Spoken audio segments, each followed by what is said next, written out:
De retour dans l'Africa Newsroom, nos éditorialistes Jean-François Konje-Kombe, Daouda Tall et Jean-Marie Bitomo sont toujours avec nous et on parle toujours défis écologiques et COP21 puisque rappelons-le, cette grande conférence mondiale sur le climat se tient toujours en région parisienne au Bourget en France. Les chefs d'État africains y participent, dont le président de la Guinée équatoriale, Deodoro Obiang-Nguema Basogo, qui lors de la cérémonie d'ouverture a évoqué les efforts fournis par son pays pour préserver la planète. Il a également appelé les pays dits développés à plus d'accompagnement pour lutter contre le réchauffement climatique. C'est un reportage de notre correspondant Léopoldo Enememba, commenté par Zahra Mohamed Moutiou.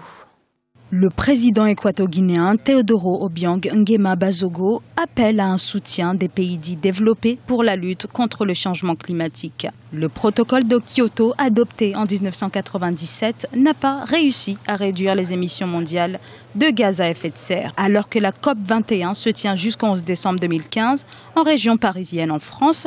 Le président de la Guinée équatoriale a exposé sa stratégie pour la préservation de l'environnement. Nous pensons que, pour réduire les effets du changement climatique, nous ne devons pas seulement agir sur les conséquences, mais surtout sur les causes.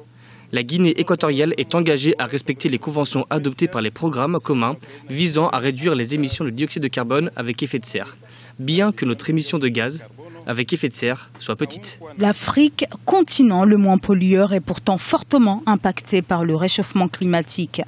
Pour réduire les conséquences néfastes de ce phénomène, le président équato-guinéen plaide pour un plan d'action commun à tous les pays du monde. Notre ambition est de réduire à 20% les émissions de dioxyde de carbone à l'an 2030, afin d'atteindre le 50% d'ici à 2050. Notre programme a besoin du temps, l'effort, le soutien et l'appui financier et technique des nations les plus avancées. Nous ne pouvons pas avancer seuls dans cet effort commun. Tous ensemble, nous pouvons sauver notre planète, mais pas en travaillant seuls.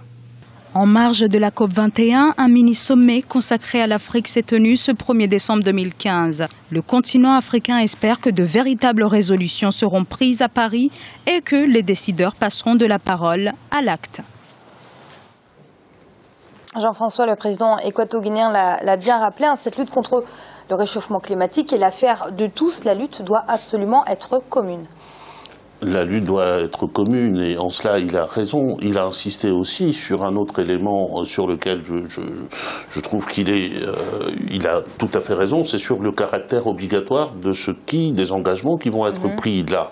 Alors justement, Paris. Comment on contraint les pays qui vont participer à cette COP21, comment on les contraint à respecter l'accord final qui va être adopté ou signé, on l'espère, dans quelques jours? De la même manière qu'on a essayé de le faire lors des conférences précédentes à Tokyo, notamment, et où on n'a pas réussi, parce que de toute façon, vous ne pouvez pas contraindre des États contre leur volonté.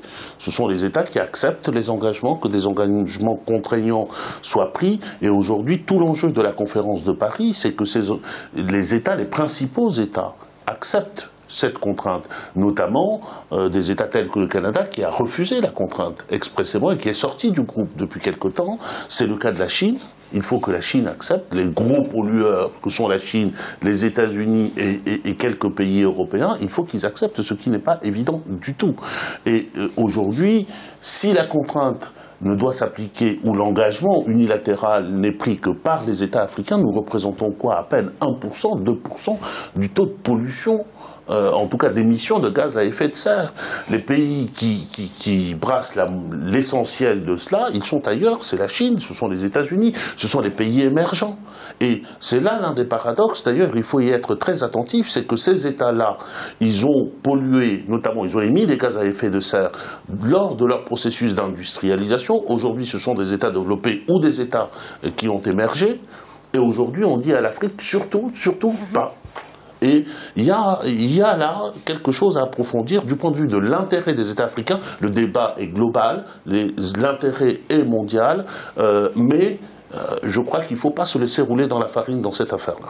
Oui, Daouda, revenir sur le risque que Jean-Marie a évoqué, ces pays qui se sont Jean-François, ces pays qui se sont développés très rapidement en polluant, et aujourd'hui, j'ai l'impression qu'on va demander à demi-mot à l'Afrique de se développer, mais surtout en ne pas polluant. Comment ça va se passer? C'est une grande équation que vous posez, Amira. Comment ça va se passer? Il faut de toute façon un développement alternatif pour ça, c'est-à-dire identifier d'autres facteurs de développement. Il faut peut-être aussi que l'Afrique parle d'une même voix aujourd'hui à ce sommet. Oui, mais c'est déjà le cas. C'est déjà le cas. L'Afrique arrive avec une même voix. Cette voix porte sur la volonté d'aboutir à un accord contraignant. Ça porte sur aussi la somme qui est demandée, 100 milliards de dollars d'ici 2020 à l'ensemble des pays en voie de développement. Je crois que l'Afrique réclame 62 milliards de mémoire, si je ne me trompe. Donc, avec tout cet argent, peut-être qu'on arrivera à développer des stratégies. Mais ça, c'est pour l'adaptation. Alors, l'atténuation, c'est ça qui pose le problème. C'est qu'on nous demande de baisser la pollution. Effectivement, donc c'est moins d'industrie, c'est moins d'énergie polluante, c'est moins d'énergie fossile, pétrole, gaz, charbon, alors qu'ils sont développés sur cette base. C'est vrai que aujourd'hui, je n'ai pas la réponse, Amira. Je sais tout simplement qu'il faut protéger l'environnement, mais trouver des modèles alternatifs. Bon, il y a l'économie verte. De toute façon, c'est à la COP21 qu'on va les trouver, ces solutions. C'est pas ici. On l'espère bien. Et puis Jean-François l'a rappelé, Kyoto, ça a été, on a eu un accord à Kyoto, mais un accord non contraignant. Et il y a eu Cancun, Copenhague, c'était des échecs. Et aujourd'hui, si on arrive dans un accord, c'est pas mal. Il faut qu'il soit contraignant, parce qu'il faut vérifier quand même ce que font les États. Oui, on attend beaucoup de contraintes, Jean-Marie, de ce sommet. Vous savez, là, encore une fois, permettez-moi de sourire, Amira, parce qu'on parle toujours des grands-messes sur ce plateau. Moi, j'ai en tête, on nous parle de 100 milliards, là, si vous voulez, par an.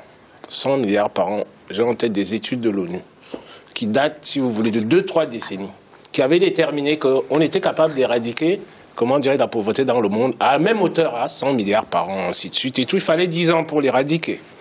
Déjà là, si vous voulez, au Bourget, j'entends le représentant, si vous voulez, le ministre des Affaires étrangères qui commence par le mot de contraignant.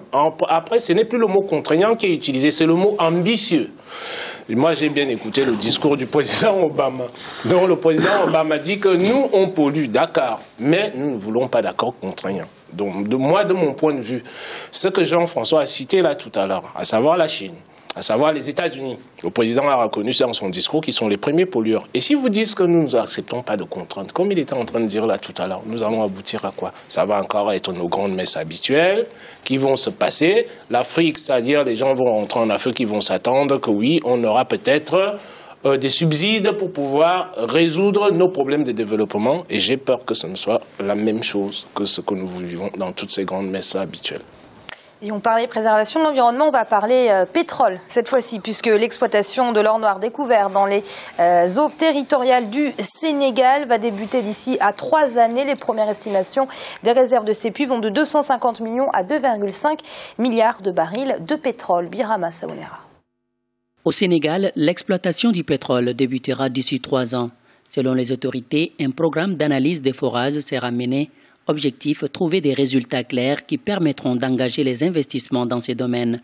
Ainsi, le premier baril de pétrole sénégalais est attendu d'ici 5 ans. Ce délai est techniquement obligatoire parce qu'on est dans le domaine de l'exploitation pétrolière. Vous savez, c'est un petit peu un jeu de poker, l'exploitation pétrolière. C'est vrai qu'il y a une annonce qui a été faite au Sénégal comme quoi on a découvert des jugements importants. Encore faudrait-il un circonscrire, savoir exactement à quel type de minerai on a affaire. Maintenant, il faut préparer. Il y a beaucoup d'études. Vous savez, ça demande des investissements lourds d'extraction pétrolière, des investissements importants. Et il faudrait surtout pas se rater parce que c'est de l'argent qui sera jeté par la fenêtre. Non, les 3 années me paraissent quand même techniquement très important. Le pays détient d'importants gisements pétroliers au large des côtes casamançaises et dans le golfe de Guinée.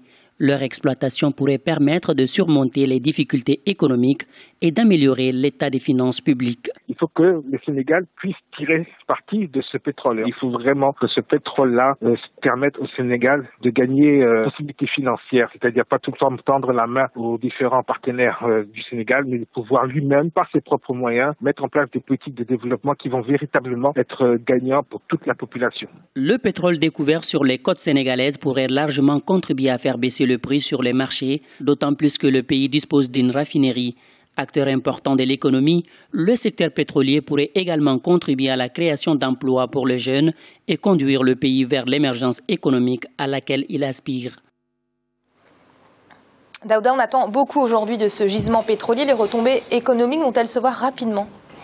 Les retombées économiques, non, ça va mettre du temps pour se voir, puisque en soi, les recettes qui seront tirées du pétrole ne vont pas constituer des retombées économiques. Ce sera une manne financière qu'il faudra utiliser, réinvestir dans d'autres secteurs.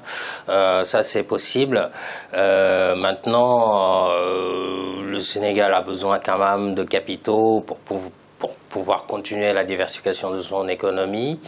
Encore faut-il que le Sénégal s'impose dans l'exploitation de ce pétrole et que Petrosen, justement, sache imposer sa voix. C'est peut-être ce qu'on craint dans ce nouveau gisement qui a été découvert. Vous avez raison, Amira. Effectivement, il faut que la société pétrolière au Sénégal puisse s'imposer et réclamer ce qui lui est dû, que l'on ne fasse pas les erreurs du passé ou que l'on a pu voir ailleurs, que le pays, en tout cas, insiste pour gagner ce qui doit lui revenir et pour pas que les multinationales qui exploitent prennent toute cette manne financière et l'amènent ailleurs. Et je finirai juste pour dire, j'espère aussi quand même que ce pétrole sera exploité de manière responsable, verte. Voilà. Merci Daouda d'avoir été avec nous. Merci Amira, bonsoir à tout le monde. Merci à vous Jean-François également. Merci beaucoup, bonne soirée à toutes et à tous sur le thème de la prospérité du pays de mon ami. On se quittera comme ça. Et merci à vous également Jean-Marie. Un mot peut-être pour le Sénégal?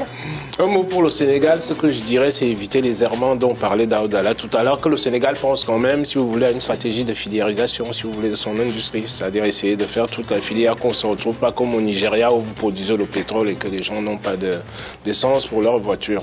Donc il serait beaucoup plus intelligent de penser en termes de filiérisation là-dessus. Et vous l'aurez compris, c'est la fin de cette émission, mais l'Africa Newsroom, ce n'est pas fini. On se retrouve demain en cette semaine consacrée aux défis écologiques. Rappelons-le, la COP 21, la conférence mondiale sur le climat, se tient à Paris, en France, jusqu'au 11 décembre. Les chefs d'État africains y participent. À très vite.